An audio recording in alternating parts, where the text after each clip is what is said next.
Vous vous demandez qu'est-ce qu'un cluster?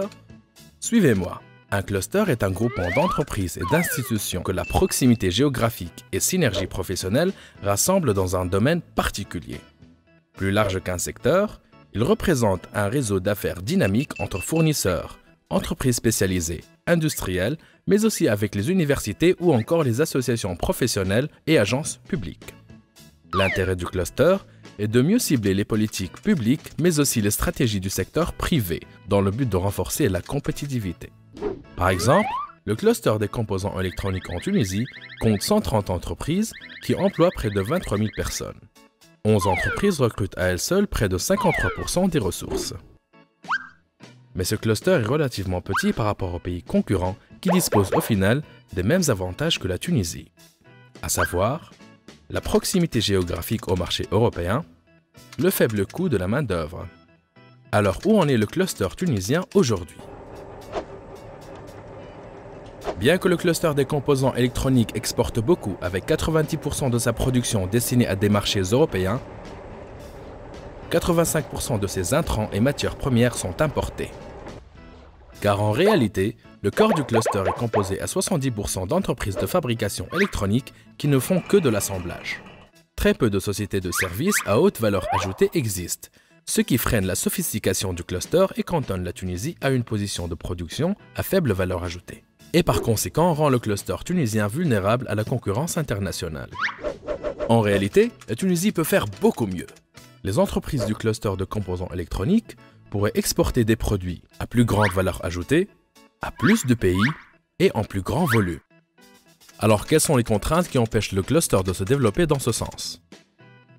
Hormis celles communes à tous les secteurs en Tunisie, comme l'existence de lourdeurs administratives et douanières ou encore la faible performance du port de Rades, le cluster des composants électroniques est freiné par 4 contraintes plus spécifiques.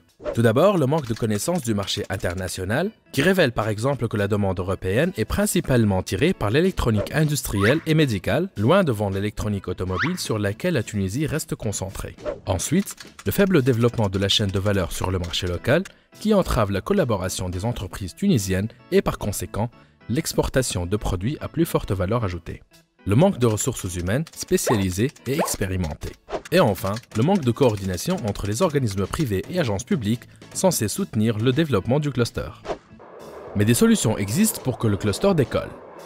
En juillet 2014, un dialogue public-privé a été organisé par le gouvernement tunisien avec le support de la Banque mondiale, à l'issue duquel les principaux acteurs du cluster, dont les Lentika, l'UGTT, les entreprises impliquées dans la chaîne de valeur, ainsi que les membres de l'administration publique, ont priorisé ensemble les contraintes à la compétitivité du cluster et ont identifié des actions possibles à court et moyen long terme, comme par exemple renforcer la collaboration des acteurs du marché local en rendant disponible le plus grand nombre de données sur les produits fabriqués et services offerts en Tunisie, ce qui permettra d'augmenter le taux d'intégration et la valeur ajoutée des exportations tunisiennes.